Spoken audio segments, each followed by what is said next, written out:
सृष्टि आदि वार्ता, ये सेवा विभाग दे दिया है। भगवान विष्णु की नाभि कमल से ब्रह्मा, ब्रह्मा जी की भ्रकुटी से रुद्रावतार, पालन, सृजन, विनाश, सतोगुण, रजोगुण, तमोगुण के द्वारा अनंत लीला है। पर आप निकुंज में रसमयी प्रेममयी क्रीड़ा करते हुए अपने प्रेमियों के संग महासुख की वर्षा करते हैं। स्वानंदिक विलासवान, जो इनके चरणों का आश्रय ले लेता है उसे अन्य किसी के आश्रय की जरूरत नहीं पड़ती, क्योंकि जितनी शक्तियां हैं, जितनी सिद्धियां हैं, सब इन्हीं के चरणों से प्रकाशित हैं। जो ऐसा नहीं जानते तो कभी कभी प्रश्न आते हैं कि प्रिया प्रीतम तो अत्यंत सुकुमार हैं, जैसे हमें रक्षा की जरूरत है तो अमुक देवता या अमुक ऐसा। जब मूल में जल चढ़ा दिया तो डाल में, पत्ते में, पुष्प में, सब में पहुंच गया। सबके मूल निकुंज बिहारी लालजू महाराज है। गीता जी में स्वयं कहते हैं, ऊर्ध मूल मधा शाखा मस्वत्थम प्राहुरव्यम, मैं सबका मूल हूं। ब्रह्म की प्रतिष्ठा है हमारे श्री कृष्ण, और जो ब्रजेंद्र नंदन के रूप में प्रकट हुए वही निकुंज बिहारी लालजू अपने रूप से प्रकट हुए। उपासक को अन्य आश्रय लेने की जरूरत नहीं है, क्योंकि अन्य कोई है ही नहीं, ये सब इन्हीं का विलास। और जो निकुंज में बिलस रहे तो दूरे सृष्टि आदि वार्ता, सृष्टि आदि वार्ता से दूर, क्योंकि सृष्टि की सेवा के लिए अंश रूप से आप विराजमान हैं भगवान विष्णु, ब्रह्मा, शिव रूप में आप ही विराजमान, दूसरा कोई नहीं। निज महापूर्णात्म शक्त्याश्रयात, इनकी आत्म शक्ति से ही ये विस्तार हुआ है, ये अपने आप को ही विस्तार को प्राप्त किए हैं। संजीवत्यथ चेष्टते निज निजे कार्य तमे वाद्भुतम, ये अपने प्रेमी जनों को जीवन प्रदान करने के लिए, प्रेमी जनों का जीवन क्या है? इनकी रूप माधुरी का गान करते हुए, रूप माधुरी का अवलोकन करते हुए, इनकी चरण सेवा में अपना जीवन, तो यही उनकी संजीवनी मूर्य है। ललिता ललित बजावती बीना, गुण गावती सोई जीवन जी जय। कौन से गुण? प्रिया प्रीतम का मुस्कुराना, प्रिया प्रीतम की क्रीड़ा, प्रिया प्रीतम की नाना प्रकार की रसकेली, उसका गान करते हैं। यही जीवन है रसिकों का। संजीवत्यथ चेष्टते, इनकी चेष्टा जीवन है प्रेमी जनों का। वो कोई प्रेमी ही जानता है, अपना प्रीतम, अपना प्यारा मुस्कुरा भर दे तो विश्व के सारे सुख लुटते घूमते हैं।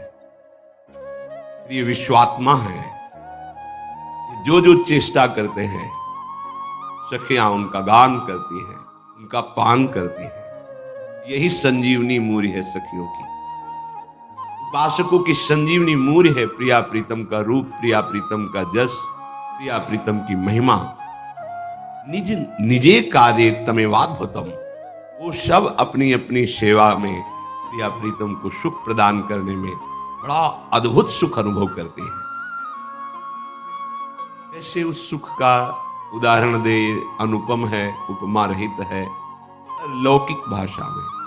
जैसे अपने अत्यंत लाडले दुलारे इकलौते बेटे को मां पवा रही है, जब वो बालक पाता है उसको कैसा सुख होता है। पाव हो रहा है, हृदय उसका शीतल हो रहा है, तृप्ति मां को हो रही है।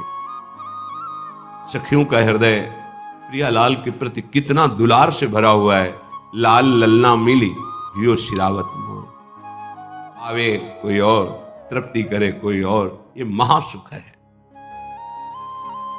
स्वातंत्रम, सारी शक्तियां इनके अधीन है, किसी के अधीन नहीं है। परम स्वतंत्र, न सिर पर कोई। परमम परेश, ये ईश्वरों के भी ईश्वर हैं निकुंज बिहारी लाडली लाल। रमेश महा मानंदिक वृत्तिम श्रेय, परम स्वतंत्र, परम महा आनंद वृत्ति युक्त होकर विलसते रहते हैं। ये अनुभव, ये आश्रय उसी को प्राप्त होता है जो रस का अनन्य हो जाता है, रसिक अनन्यों के संग से। हरिराम व्यास जी कहते हैं तेई रसिक अनन्य जानवे। कौन है रसिक अनन्य? बोले जिनको विषय विकार ना, हरिसो रति यही साधु मानिवे। यही रसिक अनन्य जानिवे। इनकी संगति पतित सु उद्धरे, जो बारक बर घर आनिवे। तिनके चरणोदक सो अपने, नख शिख गातिन सानिवे। यही रसिक अनन्य जानिवे। वही रसिक अनन्य है जिनके हृदय में ये षट विकार शांत हो गए हैं। काम, क्रोध, लोभ, मोह, मद, मत्सर कैसे शांत हुए? हर्षोरति, हरि राधा, प्रिया प्रीतम के चरणार विंद में जिनकी प्रीति हो गई है, उस हृदय में ये षड विकार अपना अधिकार छोड़ देते हैं। अर्थात इन विकारों का स्फुरण ही नहीं होता। तेई साधु मानिवे, वही साधु पदवी को प्राप्त है जो निर्विकार और प्रभु के प्रेम से युक्त हृदय है। वही साधु हृदय है, वही रसिक अनन्य है। हरिराम व्यास जी कहते हैं, प्रियाजू की कृपा से ऐसे रसिकों की संगति मिले तो हमारा उद्धार हो जाए। अगर एक बार भी इनकी संगति कर ले तो व्यर्थ नहीं जाएगी। जो वारक घर आने, एक बार यदि इनके समीप पहुंचना हो जाए या ये हमारे समीप कृपा करके सानिध्य दे दे, एक बार का मिलना वो व्यर्थ नहीं जाएगा, आपका परम मंगल कर देगा। अगर कहीं ऐसे भगवत प्रेमी महात्मा का चरणोदक मिल जाए, रोज पीने को मिले और अपने सर पे धारण करने को मिले, नखशिख गातिन शानवे, निश्चित निश्चित बहुत जल्दी परिवर्तन होता है। भगवत बुद्धि से इनका चरणोदक उतारा जाए और पान किया जाए और माथे पे रखा जाए, सर पे रखा जाए, एक बूंद दो बूंद से, तो आपके जीवन का परिवर्तन कर देगा। रघुगण जी से जड़ भरत जी कहते हैं, गृहस्थ की उपासना, शास्त्रों का स्वाध्याय, तीर्थयाटन, व्रत या अग्नि चंद्र सूर्य की उपासना आदि से ये जो हम तुम्हें तत्व बोध की उपदेश कर रहे हैं, ये नहीं होता। ये होता है महापुरुषों की चरण रज का अभिषेक करने से। गणै तत्तपसा न याति न चेज्जया न निरूपणात् गृहाद्वा न छंदसा नैव जलाग्नि सूर्यो बिना महत्पाद रजोभिषेकम। हरिराम व्यास जी कहते, तिनके चरणोदक सो अपने, नख सिख गातन शानवे। यदि कहीं ऐसे प्रेमी महाभागवतों का चरणोदक मिल जाए पीने को और माथे पे धारण करने को, तो ये जो विकार हैं इनसे लड़ने की सामर्थ्य आ जाए, ये परास्त हो जाएंगे विकार।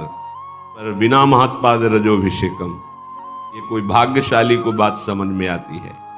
और फिर कहीं कृपा हो जाए और उनको प्रसाद पवाने का सौभाग्य मिल जाए, सुंदर सुंदर भोग प्रियालाल को पवा के और उनको प्रसाद पवाने का सौभाग्य, और कहीं वो पा चुके हैं उनके पत्तल से जूठे किनके उठाकर, और वो हमें पाने का सौभाग्य मिल जाए, फिर क्या कहना है।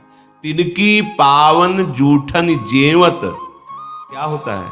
बोले तवही हरि ही आनिवे।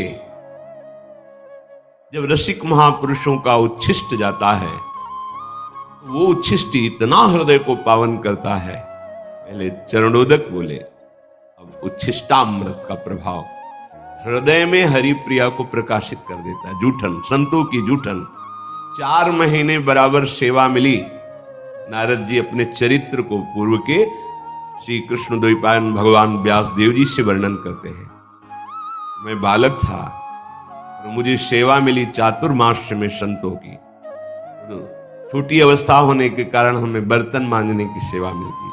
तो जो जूठन संतों की पात्रों में लगी होती, वो छुटा के और उससे पाता और बैठकर उनकी बातें सुनता। 4 महीने के प्रभाव से ऐसे महान वृत्ति का उदय हुआ कि वही अगले जन्म में देवर्षि नारद के रूप में प्रकट हुए। स्वयं नारद जी श्रीमद् भागवत में अपने पूर्व चरित्र का वर्णन किए। 4 महीने संतों की सेवा का फल महाभागवत भगवत स्वरूप देवर्षि नारद बना दिया। इनकी पावन जूठन जेवत तबही हरि ही आनिवे। महापुरुषों के उच्छिष्ट का बहुत बड़ा प्रभाव है। हृदय में हरि प्रिया प्रकाशित हो जाती है इनकी जूठन पाने से। इनके वचन श्रवण सुनिति छिन मन संदेह भानिवे। बोले ऐसे भगवत प्रेमी महात्माओं के वचन सुनते ही मन के जितने संदेह हैं सब नष्ट हो जाते हैं, सारे प्रश्न शांत हो जाते हैं। आप सुनते रहो, केवल कोई प्रश्न बकाया नहीं रह जाएगा। हर प्रश्न का उत्तर आपको मिल जाएगा सत्संग में। आप केवल ध्यान से सुनिए। इनकी जीवन धन वृंदावन जीवत मरत बखानवे। व्यास राधिका रवन भवन बिनु तेई क्यों पहचानवे। बोले ऐसे रसिकों का जीवन जो प्रिया प्रीतम के अनुराग में है, और ऐसे रसिकों के जीवन की अंतिम श्वास वृंदावन ही है, अर्थात वो अनन्य होते हैं धाम के। ये आ ही जाएगा। प्रीतिस्तद वसति स्थले। अपार प्रीति हो जाती जहां अपने प्यारे प्रकट हुए हैं, प्यारे लीला परायण हैं, उस भूमि में जी नहीं सकते आप। अगर प्रभु शरणागति युगल सरकार की हो गई है तो आपको ये ब्रज धाम, ये वृंदावन धाम ऐसा प्यारा लगेगा, अब चाहे नरक मिले, चाहे स्वर्ग मिले, चाहे परम पद मिले, इसकी मुझे कोई परवाह नहीं, चाहे अपराध लगे। अब तो धाम के बिना नहीं जी सकते। अब हम ब्रज धाम के बिना, दुर्भाग्य है जो धाम के प्रति प्रीति ना हो, क्योंकि यही धाम आपको ऐसे रसिकों का संयोग कराएगा, ऐसे रसिकों का चरणामृत मिलेगा, ऐसे रसिकों का उच्छिष्टामृत मिलेगा, ऐसे रसिकों का वचनामृत मिलेगा। व्यास राधिका रवन भवन बिनु तेई क्यों पहचान में। यदि वृंदावन में तुम्हारा भाव नहीं आया तो ऐसे रसिकों से तुम्हारी पहचान हो ही नहीं सकती, और बिना रसिकों के पहचान के प्रिया प्रीतम का प्रेम प्रकट नहीं होता। रंच मात्र प्रेम प्रकट नहीं होता। रे मन रसिकन संग बिन रंच न उपजय प्रेम। रसिक अनन्यों का मिलना दुर्लभ है। उस रसिक अनन्यों की बात मान जाए तो रस में डूब जाएगा। जाकी है उपासना ताही की वासना, ताही को नाम रूप लीला गुण गाइए। यह अनन्य परम धर्म परिपाटी, वृंदावन बसी अनत न जाइए। सोई व्यभिचारी आन कहे आन करे, ताको मुख देखे दारुण दुख पाइए। व्यास होई उपहास त्रास किए, आस अछत कित दास कहाइए। हरिराम व्यास जी के जिसकी तुम्हें भगवत कृपा से गुरु प्रदत्त उपासना है मिली है, उसी के मिलन की, उसी के रूप की, उसी के गुण की, लीला की तुम्हारे हृदय में चाहत होनी चाहिए। ये चाह प्रकट हो गई तो सब चाहें नष्ट हो जाएंगी। इस एक चाह में सामर्थ्य है हर चाह को मिटा देने की। क्या अब इस जन्म में प्रिया प्रीतम से मिलना होगा। मिलने का उपाय है निरंतर प्रिया प्रीतम का स्मरण करना, नाम जप करना, उनकी लीला गुण गायन करना, उनके जनों का संग करना, उनके लिए ही कर्म करना, उनकी प्रसन्नता के लिए, उनके समर्पण के लिए सारी चेष्टाएं, तन मन वचन सब। जाकी है उपासना ताही की वासना, ताही को नाम रूप लीला गुण गाइए। यह अनन्य परम धर्म परिपाटी, यही रसिक अनन्यों का प्रेम धर्म है, यही परिपाटी है, यही मार्ग है, यही निष्ठा है। अपने आराध्य देव के नाम रूप गुण लीला धाम के चिंतन में मगन रहे। वृंदावन धाम की उपासना धाम के प्रभाव से ही सफल होती है। जब आपको समय मिले तब धाम आइए, पर धाम का चिंतन तो आप कर सकते हैं। कई बार सत्संग में चिंतन का प्रकार बताया गया है। अगर कहीं आपको वास का सौभाग्य मिल गया है तो फिर यद्यपि मिले कोटि चिंतामणि तऊ न हाथ पसार। बड़ा दुख होता है जिस उपासक को अखंड वृंदावन धाम का संयोग बन जाता है, फिर किसी विषय इंद्रियजन्य भोगों के लिए धाम का त्याग करके, और भोगों में तब लगता है बड़ी प्रबल माया है प्रभु की, जो प्रभु के घर से घसीट ले जाती है। जब कपट करोगे, छल करोगे, छुपाव करोगे, मनमानी आचरण करोगे तो घर से ले जाएगी। ये घर है, घर से खींच के ले गई, आजीवन के लिए ले गए। भाव नहीं बन सकता कभी। अब बहुत सावधान। वृंदावन बश अनंत न जाइए। अनंत जन्मों की बिगड़ी केवल वृंदावन सुधार देगा। तुम्हारी साधना में त्रुटि हो तो भी वो तुम्हें अपने प्रभाव से परम पद प्रदान करेगा। वृंदावनी प्रभाव सुन अपनो ही गुण देख। सोई व्यभिचारी, वो व्यभिचारी है, बोलता कुछ और है, करता कुछ और है। ताको मुख देखे दारुण दुख पाइए। ऐसे लोगों का संभाषण, दर्शन, मिलन बड़ा दुख प्रदान करने वाला होता है। बहुत कपट होता है। बातें कुछ करते हैं, आचरण में कुछ होता है, चिंतन कुछ होता है। नहीं, ऐसा नहीं। जाकी है उपासना ताही की वासना, ताको ही नाम रूप लीला गुण गाए। सोई व्यभिचारी आन कहे, आन करे, ताको मुख देखे दारुण दुख पाइए। ऐसों का संग नहीं करना। बोलता कुछ और है, करता कुछ और है, सोचता कुछ और है। हरिराम व्यास जी करे वही व्यभिचारी है। व्यास होई उपहास। अगर ऐसों का संग करोगे या ऐसे लक्षण धारण करोगे तो तुम्हारा उपहास होगा, और वो उपहास तुम्हारे हृदय को जलाएगा, क्योंकि स्थिति तो है नहीं। तो त्रास किए, वो बड़ा तुम्हें दुख देगा, बार बार जन्म मरण संकट में फंसाएगा। अगर तुम्हें किसी अन्य व्यक्ति से, भोगों से सुख की आशा है तो तुमने सुख सिंधु को जाना ही नहीं। तुम सुख सिंधु के उपासक ही नहीं हो। कहीं समुद्र की प्राप्ति होने के बाद क्षुद्र गड्ढों की आशा होती है क्या प्यास बुझाने के लिए? ये तो प्रेमामृत समुद्र है, और तुम सुख कणों के लिए विषय भोगों में अधर्माचरण युक्त जाओ। इसका मतलब है कि अभी आप बातें केवल परमानंद की करते हैं, परमानंद का भी मार्ग ही नहीं मिला आपको। अनुभूति तो बात दूर की रही। अगर तुम्हारे हृदय में भोगों की आशा है तो तुम कैसे प्रिया प्रीतम के दास हो? व्यास होई उपहास, त्रास किए आस अचत, कित दास का कैसे तुम दास कहला सकते हो?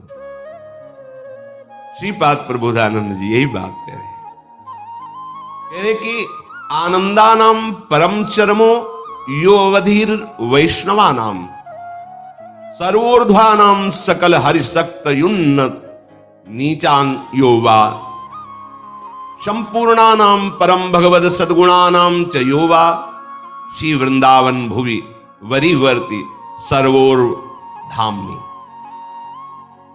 श्रीपाद कह रहे कि वैष्णव का चरम आनंद प्रदान करने वाला है वृंदावन धाम। वैष्णव का चरम आनंद क्या है? परम सीमा का आनंद क्या है? हर समय भजन होते रहना। यहाँ फिरे स्वार्थ आपने, भजन गए फिरे बाह। पहली बात, जैसे नाम निरंतर चलना, रूप के ध्यान में मगन रहना, लीला गुणों का चिंतन करना, ठीक वैसे ही धाम वास है। धाम अगर आप वास कर रहे हैं, नाम चिंतन में त्रुटि बराबर नहीं हो रहा, रूप का ध्यान भी नहीं हो रहा, लीला गुण में भी रुचि नहीं, तो एकमात्र धाम संपूर्ण भजन हो गया आपका, और ये आपको भगवत प्राप्ति करा देगा। आनंदानाम परम चरमो योवधीर वैष्णवानाम, जो आनंद की चरम सीमा है प्रेम, प्रेममय भजन, वो आपको वृंदावन धाम प्रदान कर देगा। विश्वास कीजिए।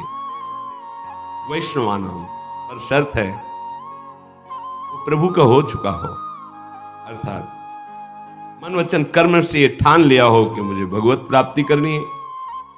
उसका उपाय है सदगुरु की शरण, सदगुरु प्रदत्त मंत्र नाम उपासना, उसे वैष्णव कहते हैं। जो वैष्णव है उसको आनंद की परम चरम अनुभूति वृंदावन धाम कराता है, ये विश्वास का विषय है, पक्का ऐसा ही है। अपना साधन भजन क्या है, धाम की जब कृपा का अनुभव होता है तो लिखता है, जो वाणी जी में धाम कृपालु है ऐसा लिखा है, वो अनुभव कराता है वृंदावन। सर्वोर्ध्वानाम सकल हरिशक्तयुन नतीनांच योवा संपूर्णानाम परम भगवत सद्गुणानाम च योवा। ये सीधाम वृंदावन समस्त धामों का ऊर्ध्व है, मूल है, सबसे महान, इसी के अंश से सब धाम धामी प्रकट होते हैं। और समस्त शक्तियों को प्रकट करने वाला ये चरम स्थान वृंदावन धाम है, क्योंकि धामी प्रिया प्रीतम से ही सब प्रकट हुए हैं। मूल वृंदावन धाम, मूल बिहारी बिहारिंजू। जो महाभागवत वृंदावन धाम का आश्रय, वृंदावन धाम का वास स्वीकार करता है, अन्य संबंध छोड़कर दूरादपास्य सुजनान सुखमर्थ कोटिम सर्वेषु साधन वरेश चिरम निराशा, शर्त है। यह जोरी अविचल वृंदावन नाही नान सुकाज। अब ये वृंदावन आपके अंदर वो संपूर्ण उत्तम गुण प्रकाशित कर देगा जिससे प्रिया प्रीतम रीझ जाते हैं, अन्य साधनों से नहीं। वृंदावन धाम का आश्रय, वृंदावन धाम का वास भगवत प्रेमी महात्माओं का सानिध्य दिलाएगा। चरण रज, चरणामृत, उच्छिष्टामृत, वचनामृत, इसके प्रभाव से हमारे हृदय में निर्दोष स्थिति जागृत होगी, निर्विकार स्थिति जागृत होगी। उसी निर्विकार स्थिति में प्रीति का प्रादुर्भाव, उसी प्रेम पुलकन में वो प्रिया प्रीतम की रूप माधुरी का अनुभव करता है। सारे सद्गुण धाम की कृपा से उसके हृदय में आ जाते हैं। इसलिए अन्य आश्रय, अन्य वार्ता, अन्य भाव त्याग करके अनन्य भाव से नाम रूप लीला धाम की उपासना में निश्चित, अगर आपकी त्रुटियां भी हैं, गलतियां भी हैं, अपराध भी हैं, तो आप चिंता मत करो, धाम अपने प्रभाव से आपको निर्मल कर देगा। सारे महाभागवतों के सद्गुण दैवी संप्रदा में प्रकाशित कर देगा। विश्वास करो, ये धाम कोई जड़ नहीं है, ये चैतन्य घन है। आप धाम का आश्रय लिए तो प्रिया प्रीतम, सहचरियां, खग मृग पशु पंछी, लता यमुना रसरानी, वृंदा सखी, ये सब आप पर कृपा करेंगे, सब आपको उस महानता की स्थिति में पहुंचा देंगे कि इन्हीं नयनन सम सुख देखे। इन्हीं नेत्रों से आप निकुंज का सब सुख देख पाएंगे, इनकी कृपा से। इसलिए धीरे धीरे वृत्तियों को अनन्यता की तरफ ले चलो। जाकी है उपासना ताही की वासना। रसिक मंडली में या तन को नीके ढंग लगाओ, दंपति यश गाओ, हर्षाओ हित सो रीज रिझाओ। देवन को दुर्लभ नर देही, तैने सहज ही पाई। मन भाई निधि पाई, फिर क्यों जानबूझ बिसराई। एक अहमता ममता ये जग में है दुखदाई, ये जब श्री जी की ओर लगे तो होत परम सुखदाई। तात मात सुत दार देह में मति अर्जय मति मंदा, हित किशोर को होए चकोर तू लख वृंदावन चंदा। सीधी बात, रसिक मंडली में या तन को नीके ढंग लगाओ, दंपति यश गाओ, हर्षाओ हित सो रीझ रिझाओ। बहुत बढ़िया अवसर मिला है। तो हमारा जन्म हुआ ये भाग्य के अधीन नहीं है, ये नवीन भाग्य निर्माण करने के लिए है। नहीं तो आदेश ही नहीं देते भगवान। पशुओं को आदेश नहीं दिया जाता क्योंकि वो भाग्य के अधीन है। केवल मनुष्य शरीर को आदेश दिया गया है। किसी देवता को भी आदेश नहीं दिया गया कि आप ये करो ये ना करो, क्योंकि वो वही करेंगे जो उनके सुकृत है, उसके अनुसार बस भोग भोगेंगे। आगे कुछ नहीं कर सकते, नवीन कर्म नहीं कर सकते, न नारकी जी कर सकते हैं, न स्वर्ग के कर सकते हैं। सब अपने अपने परिणाम को केवल भोग रहे हैं। यहां परिणाम